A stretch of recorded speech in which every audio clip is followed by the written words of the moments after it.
พี่น้องเอ๋ยอายกำนอกเธอต้องเรียนเดียวหักเอ๋ยนี่ตู้ด้วยก็บ้าจางเงาเลย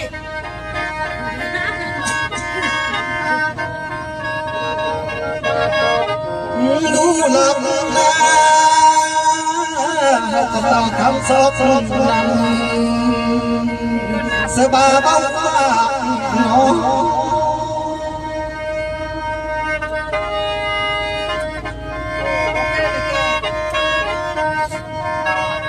เอากระป๋องกันเท่าห่วงตาเสื้อขาเท่าบางกันไหล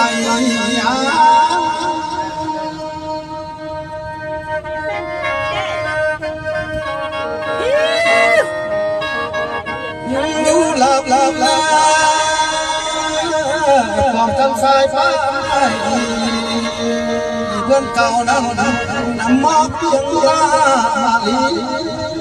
ลงหัวเสื่อมเสียแล้วใครตู้ออกจะเอาลงในหลังคาทุกวันเงินมือนะคะจะมาเบิ่งเลยใครตู้ออกมาเรื่องเราดังนี่เสียหลังคาบาปองตั้งไฟน้ำลายนา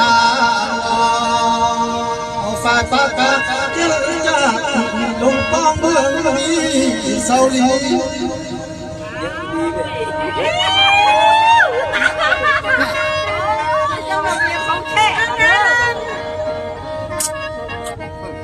เรื่องเธอนั้นก็ลายสอบดีลายพี่เพียงลายมัวใจโดยนา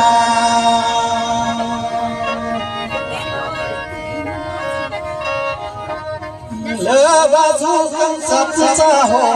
ยไทยโดยลายหยอกพี่น้องเอ๋ยปากนี่เจอหาก็เป็นยังไงว่าจะได้ไม่หักข้าวทุกอย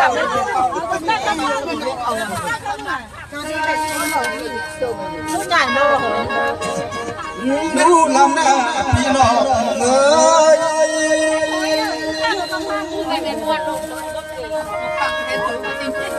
ก็ใครเหนียวสักขนาดเต้อะไรคนเริ่มร้อนตามมาว่า